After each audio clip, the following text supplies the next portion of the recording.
You know, there are sustainability issues and risks when it comes to scaling up aquaculture. We've already heard it. We've already experienced it. So how do you address that at Cargill, and how do you address that within the industry as well? So I'll use the example of the salmon industry. So one of the things that I learned in Norway and that we can learn from the Norwegian industry is the Norwegian businesses got together and they built a brand around Norwegian salmon or Scottish salmon. And they spent a lot of time building the brand and telling the story about how the fish was produced, what conditions it was produced under, certifications of where the ingredients came from.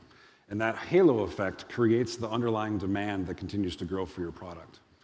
So we certainly have to do that in some type of way here in Asia. That's not easy to do across borders or even with many disparate farmers.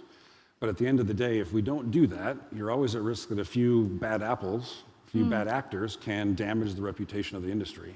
And that ultimately impacts your story and your ability to drive demand for the product. Because the bad apples do exist. And the question I think many in the region, and even as consumers, we have is that when it comes to profitability, do we shirk responsibility for sake of the dollar, for sake of the bottom line? How can we be ensured that the industry remains responsible? Can it? So there's sort of two worlds within aquaculture, so I'll talk about both. So in a couple of segments here in Southeast Asia, shrimp as an example, 99% of that is exported to the EU and to the US.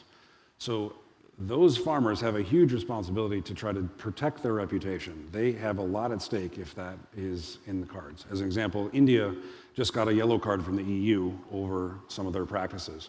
That's a big deal if they lose access to the EU market.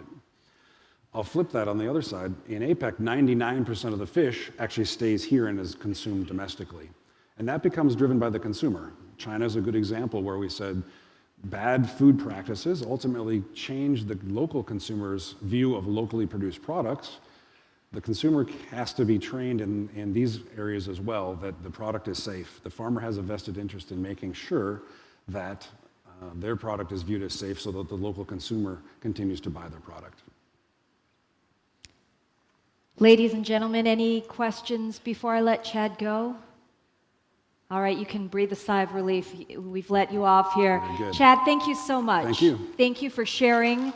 Sustainability can be profitable, Absolutely. is what we're hearing.